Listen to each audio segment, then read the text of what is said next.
Hey YouTube fans, Eric Hayden here in the garden. Hard to believe it's the day before Thanksgiving. Very, very warm day today. In fact, we're in the upper 60s to near 70 degrees. Video today is going to focus on some of the projects I have going on in the yard. Last couple videos we talked about soil test. Then we showed you some of the pine straw that we put down, especially around the azaleas and the climbing rose. One thing I've neglected, haven't been spraying as much as I probably should, but certainly haven't been weeding. If you watch some of my prior videos back in the late winter of 2020, last spring and the early part of the summer, I was really good at staying on top of putting down a pre-emergent. It's called Snapshot. It's stronger than what you can get at the store. Something like Preen is what you might be more used to. But it worked really well. You put down every 30 to 60 days. Again, a pre-emergent prevents weeds from sprouting, doesn't kill any current weeds. And any ones that came up, things like nutsedge, wasn't prevented by the pre-emergent. I just hit it with a little Roundup, but I haven't been doing too well with that. So today's chore, weeding. I'll show you one of the beds that has already been weeded. We'll talk a little bit about that, along with some tools that I use. The other thing, it doesn't feel like Thanksgiving. It certainly doesn't feel like the day before Thanksgiving. It's near 70. I'm getting bit by mosquitoes, which is hard to believe. In late November, we still have blooms. Again, not too atypical down here in eastern North Carolina. Already had a couple frosts and a hard freeze. But today I want to talk about winter protection. What do you do for your roses to get them through the winter?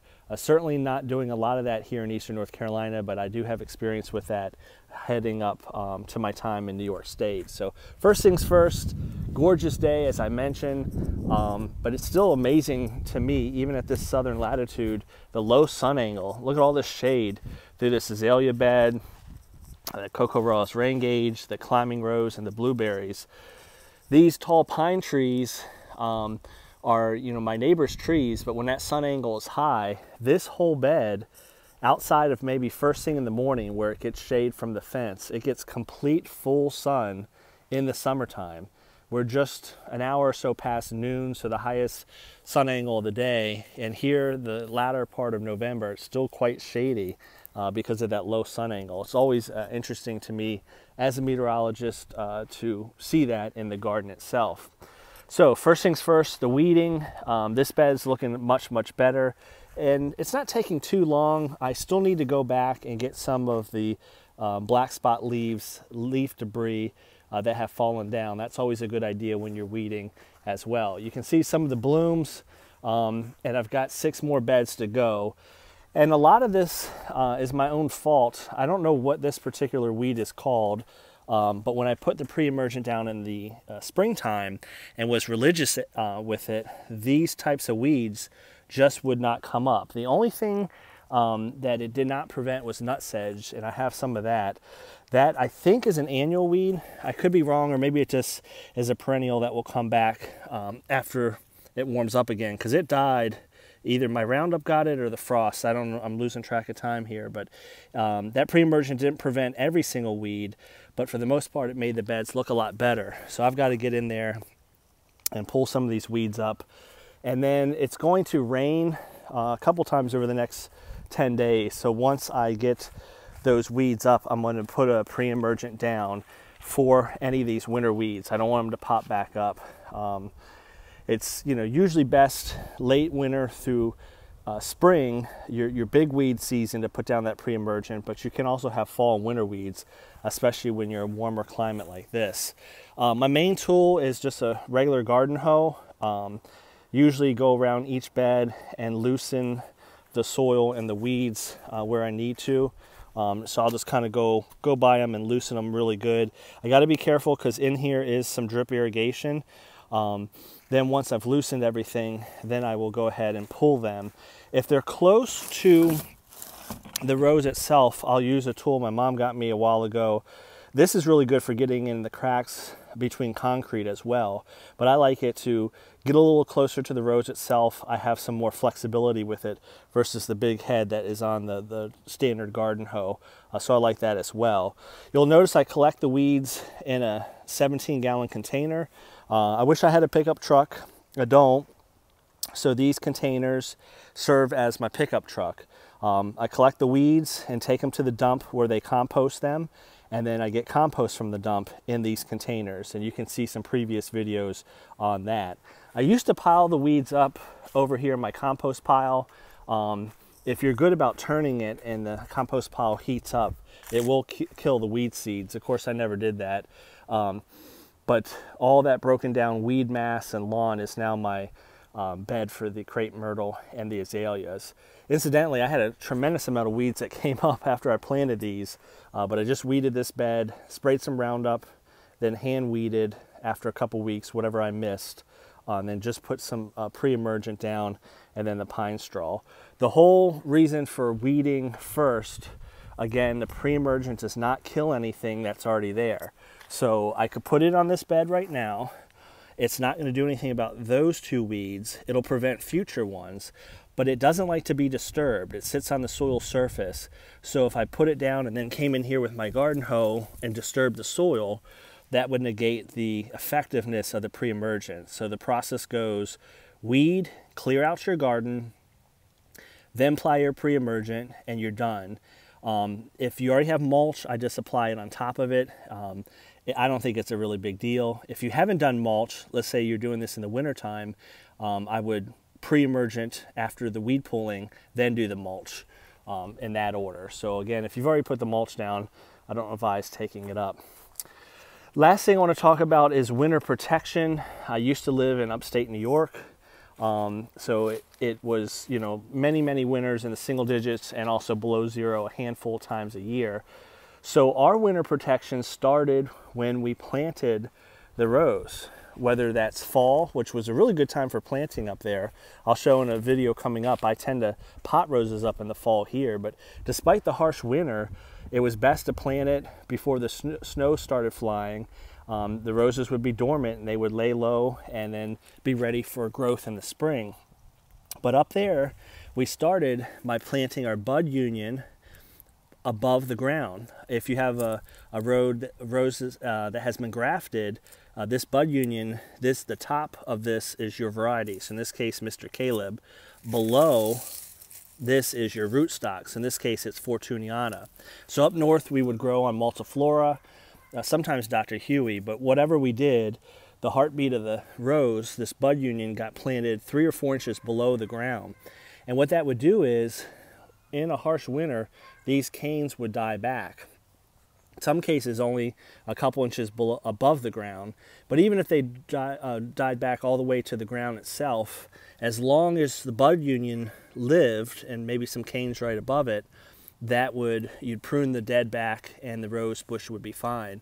I would always get some laughs from some friends that live farther south. I mean, my roses, some cases were 1 inch or 2 tall coming out of harsh winters, but eventually they would grow back. So up north, burying the bud union works. I used to cover them with chopped leaves, and if we got snow, then I would cover the beds with snow, ideally just to keep the bed cold through the winter and then a slow warm up in the spring. It didn't necessarily keep them warmer, it just modified the extremes.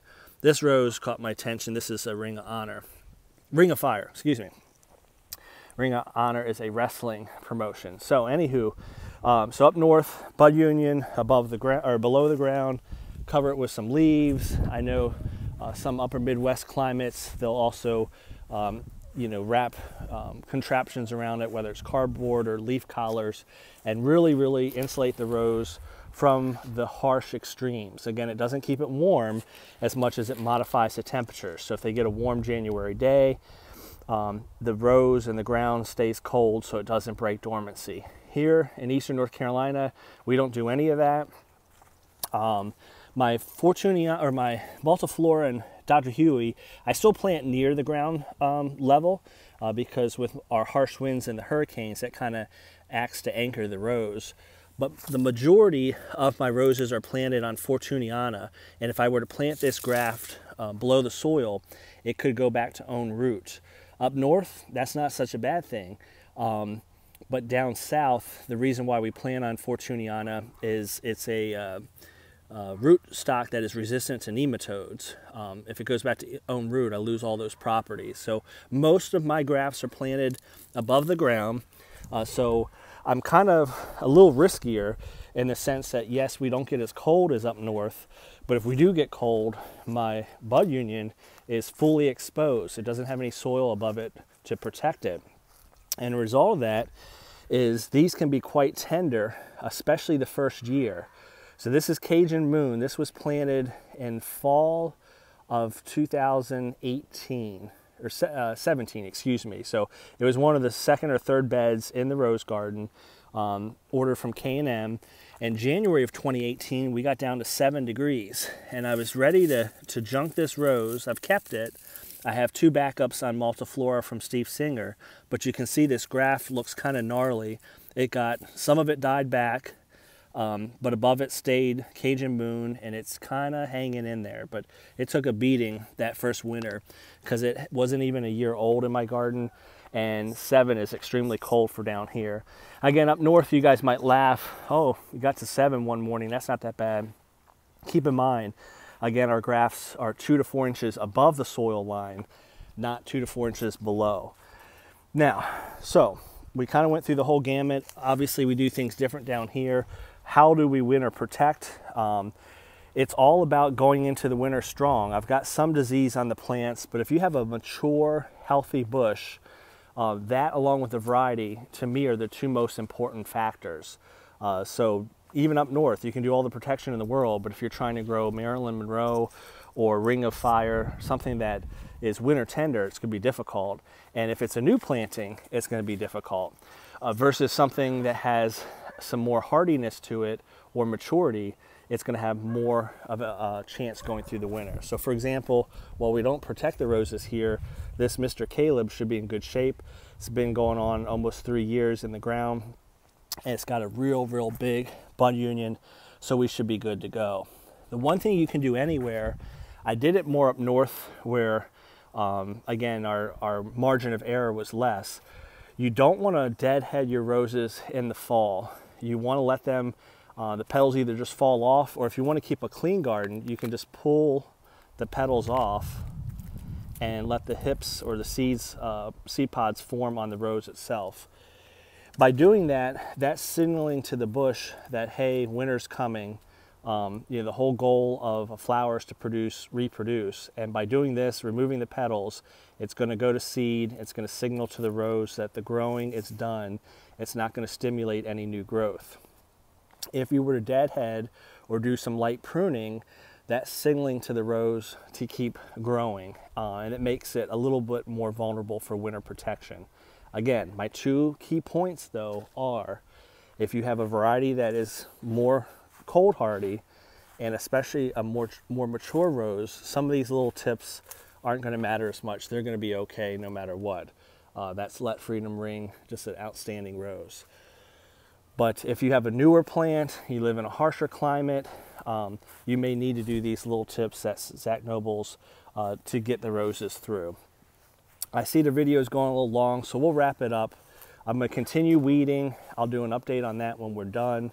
I probably won't pull many petals off my roses. I'm not as concerned, but it's not a bad idea because then you do present some ugly looking gardens, and there are some spores here, botrytis and stuff like that. If you let the petals go and just kind of turn into that, that's not the cleanest for your garden. So I may try to do some pulling of the petals after I get the roses weeded, those beds.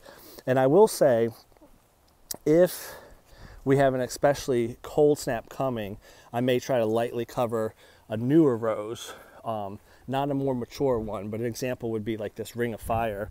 Just planted this summer. You contrast its bud union on Fortuniana, much smaller because it hasn't been around as long as Silver Cream or Mr. Caleb. I may throw some dirt on that in a temporary sense if we're expecting a real cold snap. So that's it. We're going to finish weeding here. Just talking about the differences between winter protection. We don't do it down here in the eastern part of North Carolina because our bud unions are above the ground. I may pull the rose petals to give it a little more help in the winter, but not really necessary here. And if it's a newer rose, or especially a newer rose and a variety that tends to be tender, like that Ring of Fire, I may indeed put a little bit of soil around it, especially if we're talking teens or single digits, something really, really cold for this part of the state. Hope everyone's doing well. Tomorrow's Thanksgiving. Hope everyone's being safe if you're traveling. And we'll do a video here coming up into December on roses from Palatine. Ordered Cajun or Moonstone and two Moonstones and a Gemini. I'll last leave you with Marilyn Monroe, orangish yellow, kind of a color for Thanksgiving. So we'll end on that one. Have a great one, everyone.